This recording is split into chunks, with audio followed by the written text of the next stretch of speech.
إن الحمد لله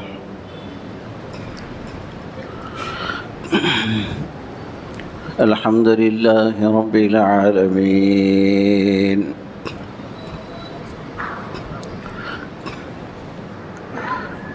والعاقبة للمتقين والصلاة والسلام على أشرف الأنبياء والمرسلين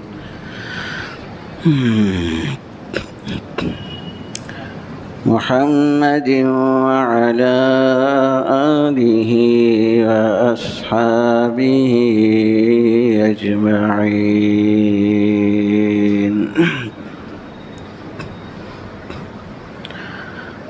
أما بعد فأعوذ بالله من الشيطان الرجيم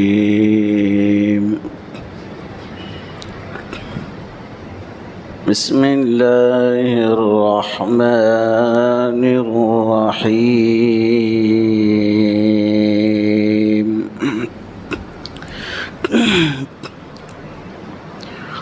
وسارعوا إلى مغفرة من ربكم وجنة عرضها السماوات والأرض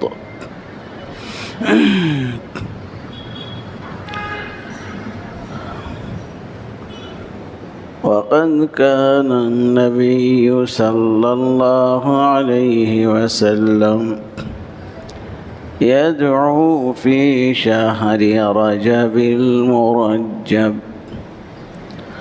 اللهم بارك لنا في رجب وشعبان وبلغنا رمضان أو كما قال النبي صلى الله عليه وسلم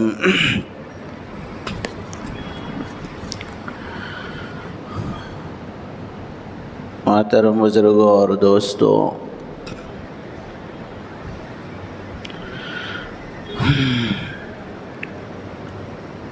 یہ رجب المرجب کا مہینہ چل رہا ہے۔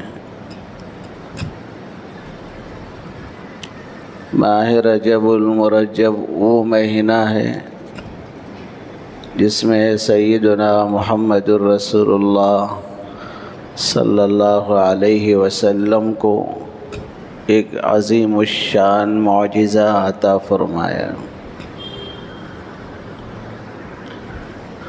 آپ کا عظیم الشان معجزہ اسراء اور معراج ہے، اس کا تذکرہ قرآن مجید میں موجود ہے، اور رجب کا مہینہ رمضان کی تیاری کا مہینہ، رمضان میں اعمال صالحہ کے ذخیرہ اندوزی کا مہینہ، رمضان المبارک کے رحمتوں، اس کی برکتوں، اس کی سعادتوں کو حاصل کرنے کے لیے فکر اور تیاری کا مہینہ ہے۔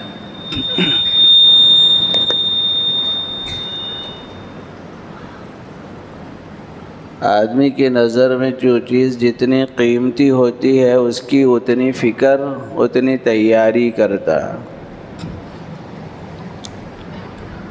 ہمارے یہاں شادی ہوتی ہے تو مہینوں لوگ تیاری کرتے ہیں،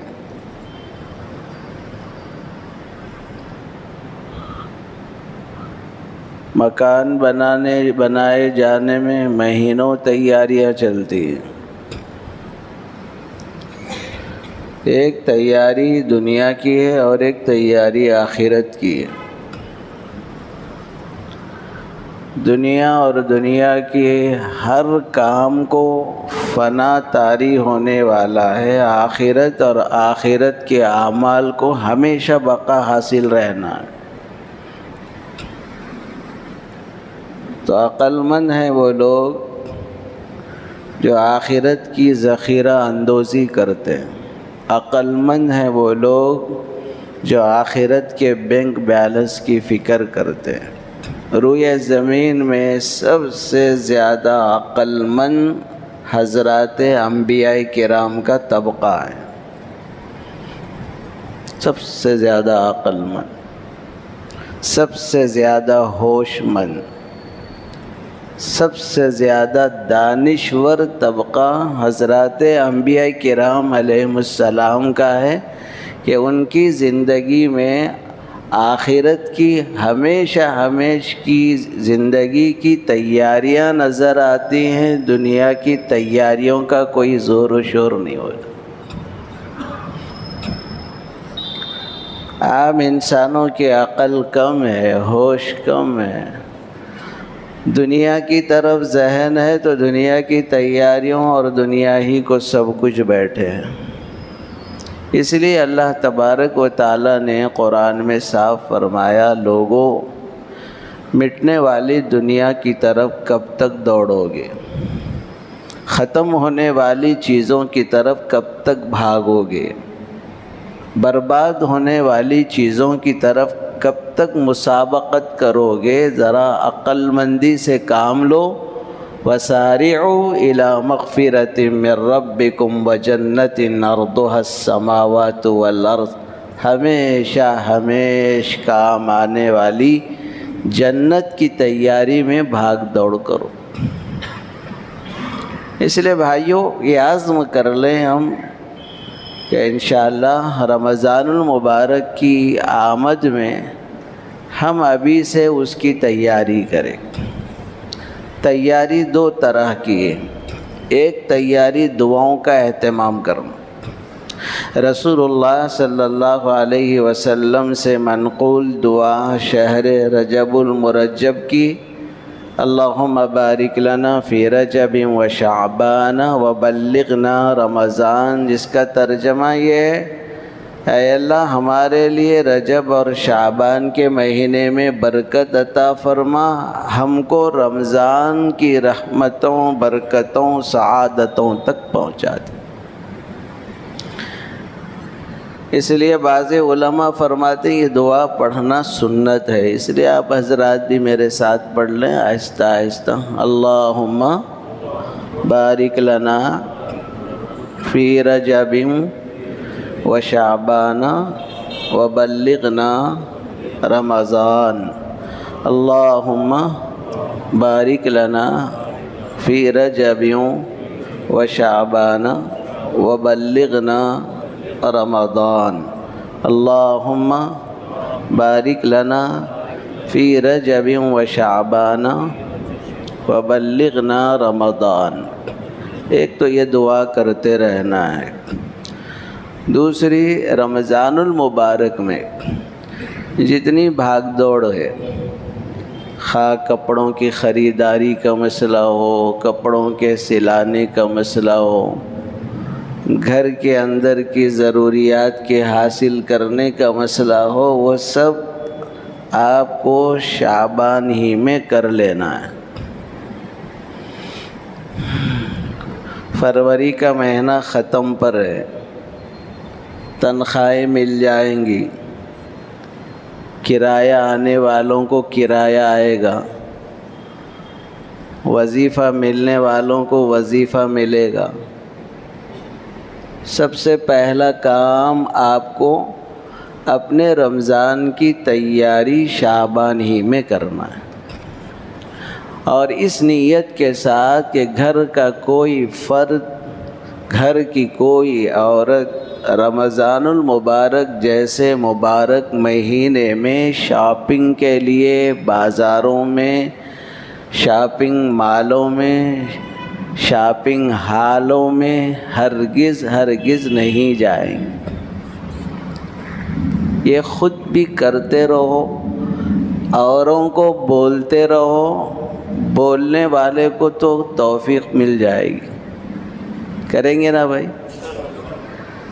دیکھیے یہ اللہ کا کرم ہے، 2 سال کووڈ کی نظر ہو گئے رمضان، اب اللہ تعالیٰ امن چین کے ساتھ انشاءاللہ رمضان کی دولت سے اللہ مالا مال فرمائیں گے۔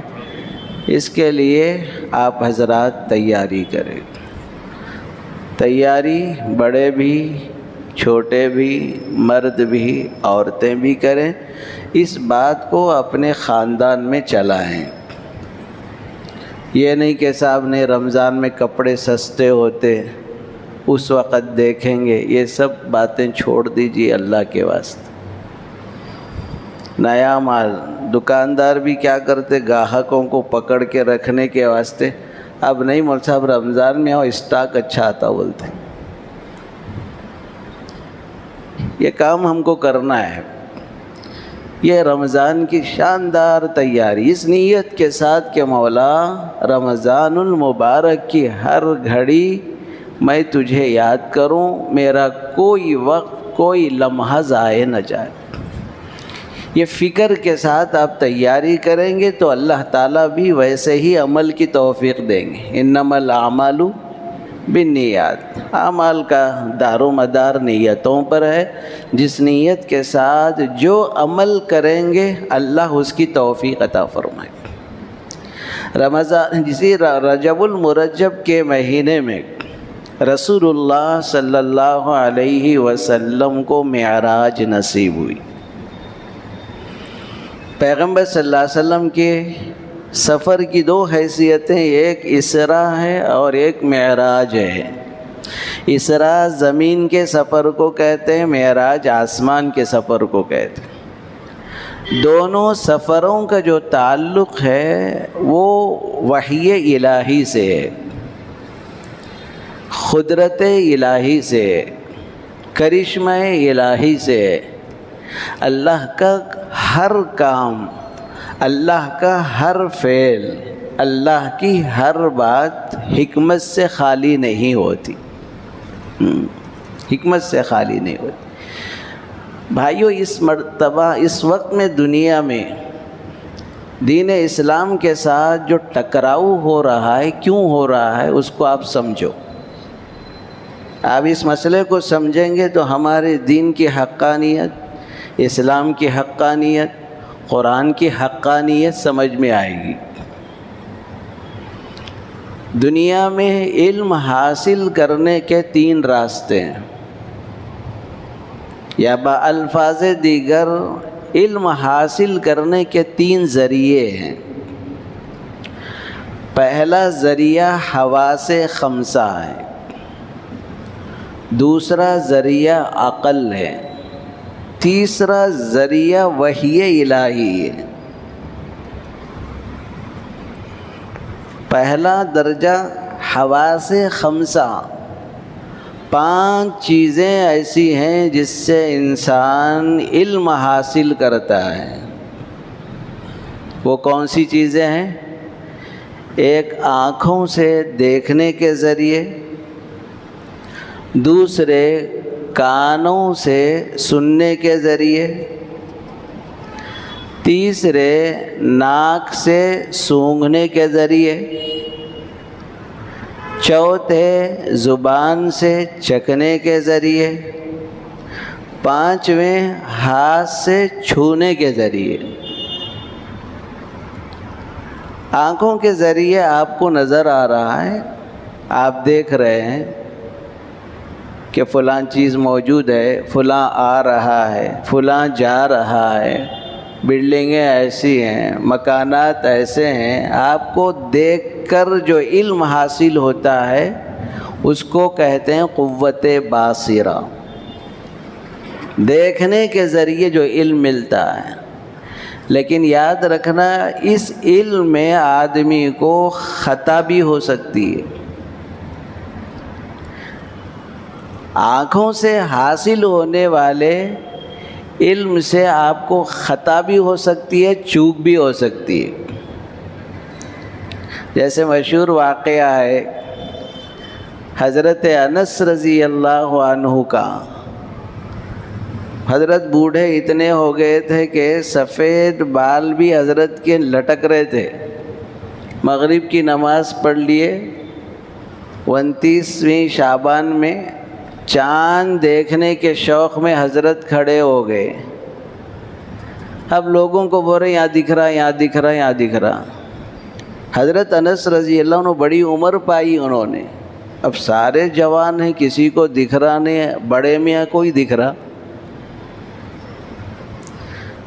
اور سب کو بتا رہے کہ دیکھو ادھر دکھ رہا ہے ادھر، اب وہ انگلی کے اشارے پہ دیکھ رہے ہیں، کسی کو بھی نہیں دکھ رہا، ان کو دکھ رہا۔ کوئی صاحب پلٹ کے دیکھے تو ایک سفید بال لٹک رہا تھا، اس کی چمک کو دیکھ کر حضرت سمجھ گئے چاند نظر آ رہا۔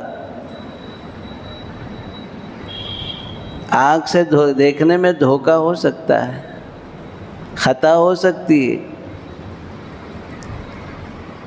آدمی ٹرین میں بیٹھا ہے، بازو کی ٹرین نکلتے ہی سمجھ رہے ہیں اپنی ٹرین نکل رہی،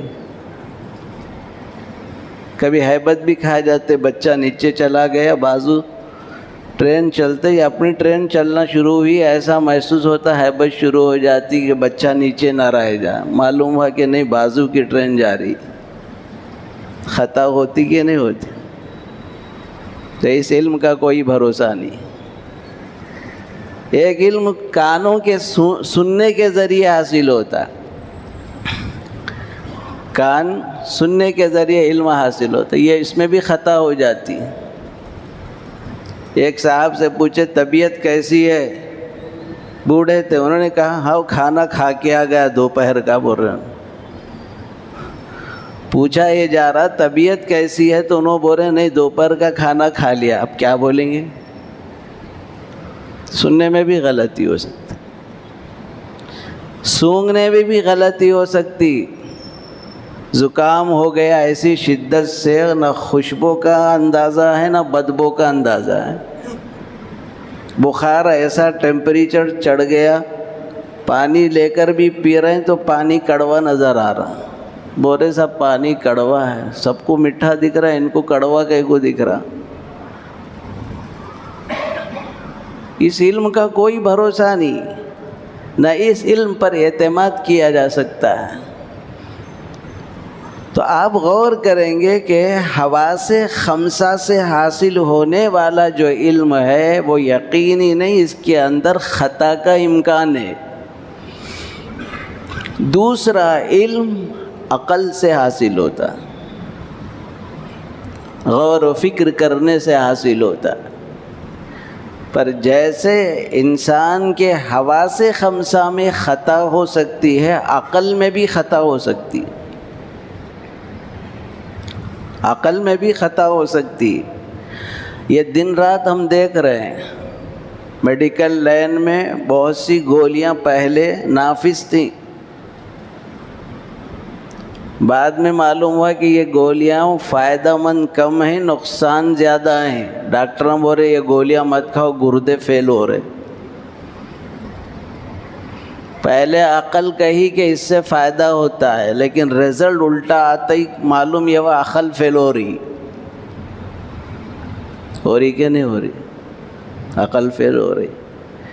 بہت سے لوگ سائنس کے لحاظ سے باتوں کو ثابت کرتے ہیں، جبکہ سائنس بھی پہلے کچھ کہہ رہی تھی، اب کچھ کہہ رہی ہے۔ پہلے کچھ جو ہے دعویٰ کرتی تھی، اور وہ اس کا جو ہے فیصلہ غلط سامنے آیا تو اس کے خلاف قائل ہو گئی۔ اور آج پوری دنیا میں عقل کا چرچا زیادہ ہے۔ حجاب کا مسئلہ ہو، آپ کے شریعت مطہرہ کا ہمارا مسئلہ ہو، اس کے خلاف یکساں سول کوڈ کا نفاذ ہو، سب عقل پر ان کی گاڑیاں چل رہی۔ جیسے حواس خمسہ میں خطا ہوتی ہے، ایسے ہی عقل کے سوچ بوجھ میں بھی خطا ہوتی۔ آپ غور کریں گے، کئی عقل پرست جو ہے عقل کی بنیاد پر آگے بڑھنے کی کوشش کی، پر سب فیل ہو گئے، حتیٰ کہ آپ کی سائنس بھی فیل ہے۔ رسول اللہ صلی اللہ علیہ وسلم کے معراج کے سفر کو اگر عقل کی کسوٹی پر پرکھا جائے تو کبھی عقل ماننے کو تیار نہیں ہو سکتی کہ رات کے تھوڑے سے عرصے میں رسول اللہ صلی اللہ علیہ وسلم کا 2 مہینے تک مسلسل سفر کرنے پر آدمی مسجد اقصی پہنچتا ہے، آپ لمحوں میں مسجد اقصی پہنچ گئے، پھر ساتوں آسمان کی رسول اللہ صلی اللہ علیہ وسلم نے سیر فرمائی، جنت اور جہنم کو آنکھوں سے دیکھا، حتیٰ کہ پیغمبر علیہ السلام کو 9 معراجیں ہوئی، 7 آسمانوں کی معراج الگ ہوئی، پھر سدرۃ المنتہا 8ویں معراج ہوئی، اور سدرۃ المنتہا کے بعد 9ویں معراج اللہ کی بارگاہ کی حاضری ہوئی۔ اس لیے آج بھی ایک طبقہ کہتا ہے حضور صلی اللہ علیہ وسلم کو معراج خواب کی ہوئی ہے، جسمانی نہیں ہوئی۔ خواب کی معراج ہوئی ہے، جسمانی نہیں ہوئی۔ ان کا دعویٰ یہی ہے کہ مختصر وقت میں کیسا ہو سکتا ہے؟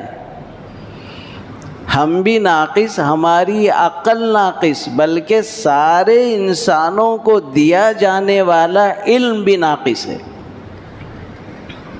اللہ کے علم کے مقابل میں ساری انسانیت کا علم اتنا ناقص ہے، جیسا کہ بخاری کی روایت میں ہے، سیدنا موسیٰ علیہ نبینا علیہ السلام اور سیدنا خضر یہ دونوں مل کر سفر کر رہے تھے کشتی میں۔ ایک چڑیا آئی، کشتی کے کنارے بیٹھ گئی اور چونچ اس نے سمندر کی طرف کیا اور 1 یا 2 خطرے منہ میں لے کر اڑ گئی۔ حضرت خضر علیہ السلام نے پوچھا، موسیٰ ذرا بتاؤ تو صحیح اس چڑیا کے منہ میں کتنی مقدار پانی آیا ہوگا؟ کہا کہ سمندر کے مقابل میں چڑیا کے منہ میں جو پانی گیا وہ 1 یا 2 خطرے ہوں گے۔ تو تب فرمایا، یاد رکھو ساری دنیا کو دیا جانے والا علم اللہ کے علم کے مقابل میں 2 پانی کے خطروں کے برابر ہے۔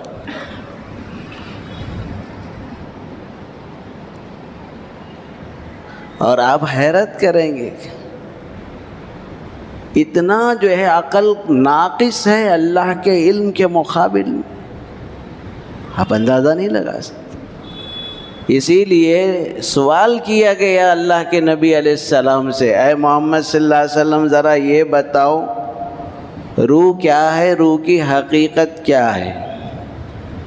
ایک رستم زماں پہلوان قسم کا آدمی جیسے ہی روح قبض ہو جاتی ہے وہ زمین کے ڈھیر ہو جاتا ہے۔ روح کیا معاملہ؟ يَسْأَلُونَكَ عَنِ الرُّوحِ قُلِ الرُّوحُ مِنْ أَمْرِ رَبِّي وَمَا أُوتِيتُم مِّنَ الْعِلْمِ إِلَّا قَلِيلًا۔ اے نبی، لوگ آپ سے پوچھتے ہیں روح کے مسئلے میں، جواب دے دو روح میرا ایک اسپیشل معاملہ، روح میرا ایک اسپیشل معاملہ ہے۔ اس کو سمجھنے کے لیے جس علم کی ضرورت ہے وہ تمہاری کھوپڑیوں میں اتر ہی نہیں سکتا۔ وَمَا أُوتِيتُم مِّنَ الْعِلْمِ إِلَّا قَلِيلًا، جو تم کو علم ملا ہے بہت ہی تھوڑا ہے۔ ہم بھی ناقص، ہماری عقل ناقص، ہم کو جو علم ملا وہ بھی ناقص۔ اب ناقص علم کے ذریعے اللہ رب العزت جیسی کامل ذات کے علم کو دماغ سے آپ پرکھنے جائیں گے، عقل سے پرکھنے جائیں گے تو گمراہ ہو جائیں گے۔ اسی لیے حضرت علی کرم اللہ وجہہ کا مشہور مقولہ ہے کہ آپ نے فرمایا دین کا دار و مدار نقل پر ہے، عقل پر نہیں۔ دین کا دار و مدار نقل پر، جو حضور نے نقل کر کے بتایا ہے وہی دین ہے، عقل جو کہہ رہی ہے وہ دین نہیں۔ بعض لوگ آ کر کہتے ہیں مولوی صاحب یہ شریعت کا یہ حکم مجھے سمجھ میں نہیں آ رہا، سمجھ میں نہیں آ رہا، کیا ہے اس کا علاج؟ جاؤ دماغ کو مارو دیوار پہ، کام کا ہی نہیں ہے وہ۔ ارے اللہ کے علم کے کو آپ اپنے عقل کے زاویے پہ نہیں پرکھ سکتے۔ حضرت علی رضی اللہ عنہ نے مثال دے کر سمجھایا، ایک شخص اگر موزے پہن لے، یہ جو ساکس عام طور پر کپڑے کی جو ساکس پہن رہے ہیں لوگ اس پہ مسح کرتے ہیں، یاد رکھو مسح نہیں ہوگا۔ جب مسح اگر آپ کرتے ہیں یہ مسح جائز ہی نہیں ہے، آپ کا وضو نہیں ہوگا تو نماز بھی نہیں ہوگی۔ حضور صلی اللہ علیہ وسلم کے زمانے میں جن موضوعوں پر مسح کیا جاتا تھا وہ 3 طرح کے تھے، ایک مجلدین، دوسرا منعلین، تیسرا سخینین۔ مجلدین ایسے موزے کو کہتے ہیں کہ نیچے بھی چمڑا اوپر بھی چمڑا، کپڑا نہیں، اس پر مسح جائز ہے، پہلی قسم موزے کی۔ موزے کی دوسری قسم منعلین کہتے ہیں، نیچے چمڑا اوپر مضبوط کپڑا، نیچے چمڑا اوپر مضبوط کپڑا، اس پر بھی مسح جائز ہے۔ تیسرا ساکس سخینین، ایسے موٹے موزے، اگر آپ پہاڑی راستے پر ان موزوں کے ساتھ 1 میل چلیں تو آپ کے موزے نہ پھٹیں، اس پر موزہ مسح کرنا جائز۔ تیسرے یہ ساکس آپ پھتریلی علاقے میں 1 میل تو دور کی بات ہے، تھوڑا چل کے بتاؤ آپ، پھٹ جائے گا آپ کا موزہ۔ صرف یہ دیکھ لیتے لوگ کہ بھئی حضور موزے پہ مسح کرے، لہذا کرو، کیسا موزہ تھا وہ معلوم بھی تو کرنا نا آپ۔ حضرت علی کرم اللہ وجہہ فرماتے ہیں، دین کا دار و مدار نقل پہ ہے، عقل پہ نہیں۔ میں نے حضور اکرم صلی اللہ علیہ وسلم کو موزے پر مسح کرتے ہوئے دیکھا کہ آپ نے 3 انگلیاں اوپر رکھ کر پھیر دیں، یہ نقل ہے، ورنہ میری عقل تو یہ کہتی ہے کہ چلنے پھرنے میں جراثیم نیچے لگتے ہیں تو مسح نیچے ہونا چاہیے۔ مسح کہاں ہونا چاہیے؟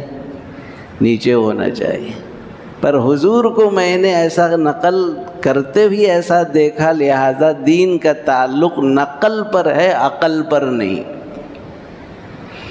ساری دنیا میں جھگڑا عقل کا پر ہو رہا، جتنے پڑھے لکھے سائنسدان، بڑے بڑے ماہرین آج جو بل پاس کر رہے ہیں وہ عقل کی بنیاد پر ہے۔ ایک عقل پرست نے کہا کہ صاحب نکاح وہی کامیاب نکاح ہے کہ جس میں عورت اب مرد کے مزاج کو پہچانے،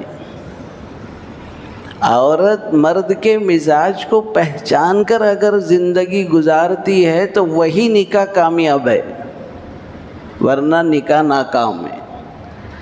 اس کی عقل نے یہ کہا، بھائی بہن زمانے تک ایک دوسرے کے ساتھ رہتے ہیں، بھائی بہن کے مزاج کو سمجھتا ہے، بہن بھائی کے مزاج کو سمجھتا ہے، لہذا بھائی بہن میں نکاح جائز۔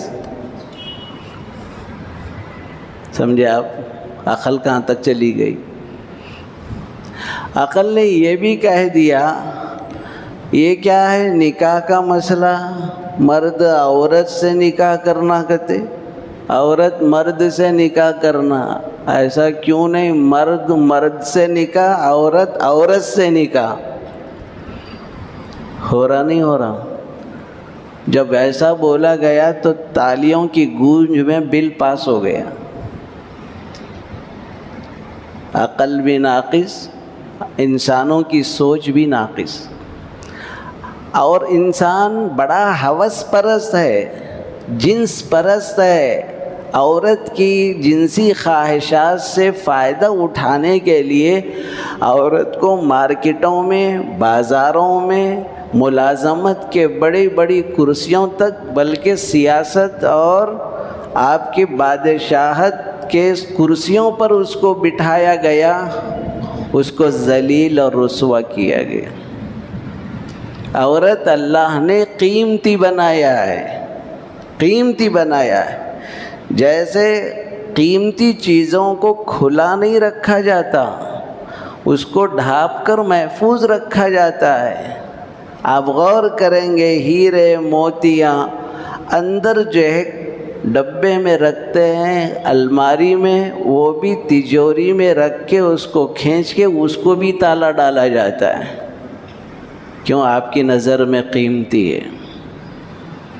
یاد رکھو، اللہ کی نظر میں عورت بہت قیمتی، اور اللہ کی نظر میں عورت اس قدر پردہ اور حیا والی ہے۔ جس اللہ نے اور عورت کو، آدم کو پیدا کیا تو حضرت آدم کا پتلا فرشتوں کے درمیان میں تیار کر کے اللہ نے روح ڈالی۔ جب حضرت حوا کو پیدا کیا تو پروردگار نے جنت کے پردوں میں حضرت حوا کو بنایا۔ وہ اللہ نے کتنی عزت دی، اتنی عزت دی، عورت کے نام کو بھی اللہ نے پردے میں رکھا۔ قرآن میں سوائے حضرت مریم کے کسی عورت کا نام اللہ نے قرآن میں نہیں لیا۔ امرأت لوط، امرأت نوح، امرأت ابراہیم، امرأت عمران، عمران کی بیوی۔ کیا بیوی کا نام اللہ کو نہیں معلوم؟ پروردگار نے عورت کے نام کو تک پردے میں رکھا۔ اسی لیے رقوں میں مت لکھو نام، میری بیٹی بشرا، میری بیٹی رحمت النساء، نہیں، پسند نہیں اللہ کو۔ جس اللہ نے عورت کے نام کو چھپایا ہو، اس کی ذات اللہ کو کتنی قیمتی ہے، اس لیے اس کو پردوں میں رہنے کا حکم دیا۔ قل للمؤمنین، اے میرے نبی کہہ دو، قل یا ایھا النبی قل لازواجک وبناتک ونساء المؤمنین یدنین علیہن من جلابیبہن، اپنے آپ پر ایسے پردہ ڈالو کہ تمہارا جسم دکھائی نہ دے۔ عقل بھی کہتی ہے آپ دیکھے ہوں گے، قصاب جہاں بیٹھ کر گوشت مارتا ہے، ادھر سے پورے جانوروں کے لباس اتار کے لٹکاتے، وہاں کتے منہ کھول کے ٹھہرتے ہیں، ادھر سے ٹکڑا ملتا کہ ادھر سے ملتا کہ۔ وہی جو ہے بکری جس کے اوپر چمڑا ہے، بیل بھینس جس کے اوپر چمڑا ہے، اس کے پیچھے کتے نہیں جاتے، کتے وہیں جاتے جس کا لباس اترا ہوا ہے۔ خسائی خانے میں وہیں جاتے جہاں لباس اس کا اترا ہوا ہے، منہ کھول کے بیٹھتے۔ ایسے یہ دنیا کے کتے چاہتے ہیں کہ عورت کو باہر لا کر اس کے ذلیل اور رسوا کر دیا جائے، اللہ چاہتے ہیں کہ اس کو پردوں میں رکھا جائے۔ ہر قیمتی چیز کو اللہ نے پردے میں رکھا۔ تو بھائیو، عقل کا ٹکراؤ وحی الہی سے ہو رہا ہے۔ وحی الہی، اللہ کی وحی کامل، اللہ کامل، اللہ کی وحی کامل، اللہ کا علم کامل۔ ہر علم میں شک اور شبہ کیا جا سکتا ہے، لیکن اللہ کے علم وحی میں، خواہ وہ قرآن ہو خواہ وہ حدیث ہو، اس میں شک اور شبہ نہیں کیا جا سکتا۔ ذالک الکتاب لا ریب فیہ، قرآن وہ کتاب ہے جس میں کوئی شک اور شبہ کی گنجائش نہیں۔ اس لیے یہ بات اچھی طرح ذہن میں رکھو، علم کے ذرائع تین ہیں، ایک حواس خمسہ، دوسرے عقل، تیسرے وحی الہی۔ اس لیے بھائیوں، یہ جھوٹی چیزوں کو پڑھ کر دھوکہ مت کھانا۔ اس لیے قرآن پڑھو، قرآن سچا کلام ہے، اس سے تعلق رکھیں گے تو زندگی سچائی میں آ جائیں گے۔ قرآن سراپا ہدایت ہے، اس کو پڑھیں گے ہدایت ملے گی۔ قرآن سراپا اور انسان کے لیے نجات کا راستہ بتاتا ہے، اس کو پکڑ لو، نجات ملے گی۔ آج پوری دنیا میں جو ٹکراؤ ہے، قرآن اور حدیث کے علم کا ٹکراؤ عقل سے ہو رہا ہے یا لوگوں کے تجربات سے ہو رہا ہے۔ لوگ ناقص ہیں، لوگوں کا تجربہ ناقص ہے، عقل ناقص ہے، عقل مند سب کے سب ناقص ہیں۔ اللہ کامل ہیں، ان کا علم کامل ہے۔ اس لیے کبھی دھوکے میں نہ آنا ان لوگوں کی باتوں میں، نہ کبھی اس طرح کا شک پیدا ہو جانا کہ صاحب یہ بات میرے دماغ میں نہیں اتر رہی، شریعت کی یہ بات مجھے نہیں سمجھ میں آ رہی، قرآن کا یہ حکم مجھے سمجھ میں نہیں آ رہا ہے، کبھی یہ زبان سے نہیں نکالنا۔ اس لیے اپنے علم کو قرآن مجید کے علم کے تابع کر دو، جو کچھ وہ کہے وہ سچ ہے، خواہ ہم کو کتنا ہی اس میں کچھ نظر آ رہا ہو۔ اس لیے ذالک الکتاب لا ریب فیہ ھدی للمتقین، یہ راز جس نے سمجھ لیا انشاءاللہ وہ نجات اور ہدایت کے راستے پر ہے۔ اللہ مجھے آپ کو سب کو کہنے سننے سے زیادہ عمل کی توفیق عطا فرمائے۔ اللہم لک الحمد کلہ ولک الشکر کلہ ولک الملک کلہ بیدک الخیر کلہ، اللہم انا نسألک الخیر کلہ ونعوذ بک من الشر کلہ، یا حی یا قیوم برحمتک نستغیث۔ اے اللہ، جتنی بھی بچی کچی زندگی ہے رب کریم تیرے احکام پر چلنے کی ہمیں توفیق عطا فرما۔ یہ دنیا دھوکے کی جگہ ہے، اے اللہ یہاں دھوکے کا سامان ہے۔ اے رب کریم آپ کامل ہیں، آپ کی کتاب کامل ہیں، نبی کامل ہیں، نبی کا علم کامل ہے۔ اے رب کریم ہمیں کتاب و سنت کو ہر حال میں مضبوطی کے ساتھ تھامے رکھنے کی توفیق عطا فرما، اسلام کا بول بالا فرما، باطل کا منہ کالا فرما، حق کو غلبہ عطا فرما۔ اے اللہ اسلام مسلمانوں کے مٹنے کی تیاریاں کی جا رہی ہیں، اے رب کریم ہمیں کو کسی پر بھروسہ نہیں ہے، بھروسہ ہے تو تیری ذات پر ہے۔ اے اللہ ہم غفلت میں ہیں، کوتاہی میں ہیں، پوری امت غفلت میں ہے، اے رب کریم کرم کر دے، رحم کر دے۔ اس لیے اے اللہ غفلت میں ہیں، تو رب العالمین ہے، تیرے حکم کے بغیر کوئی چیز حرکت نہیں کر سکتی۔ اے اللہ ظالموں کے ظلم کے منصوبوں کو پانی پھیر دے۔ اے اللہ جیسے فرعونوں کو، قارونوں کو، نمرودوں کو ملیا میٹ کر دیا ہے، مولا وقت کے قارونوں فرعونوں کو ہدایت دے دے، ہدایت مقدر نہ ہو تو روئے زمین سے پاک صاف فرما دے۔ پوری ملت اسلامیہ اس وقت بے چین بے قرار ہے، اے رب کریم رحم فرما، کرم فرما، ایک ایک لمحے کو اے اللہ قیمتی بنانے کی توفیق عطا فرما۔ آنے والے رمضان کو نہیں معلوم مولا آنے والا رمضان کس کے حق میں آخری رمضان، کس کے حق میں آخری رمضان، کس کے حق میں آخری رمضان ہے، اے رب کریم نہیں معلوم۔ ہم سب کو خوب سے خوب تیری بندگی کرنے کی توفیق دے دے، رجب کے مہینے میں بھی برکت دے دے، شعبان کے مہینے میں بھی برکت عطا فرما۔ اے اللہ رمضان کے سارے اعمال کو شوق کے ساتھ ذوق کے ساتھ کرنے کی توفیق عطا فرما۔ اے اللہ کامل روزے نصیب فرما، کثرت تلاوت قرآن نصیب فرما، تراویحوں کا اہتمام نصیب فرما۔ اے اللہ رمضان کے آنے سے پہلے اس کی خوب تیاری ہمیں کرنے کی توفیق عطا فرما۔ سبحان ربک رب العزت عما یصفون وسلام علی المرسلین والحمد للہ رب العالمین۔ انشاءاللہ اگلے اس میں کر دیتے یہاں پہ نماز جو پڑھا جائے گی جائز ہے یا نہیں؟ انشاءاللہ اگلے مرحلے میں اچھا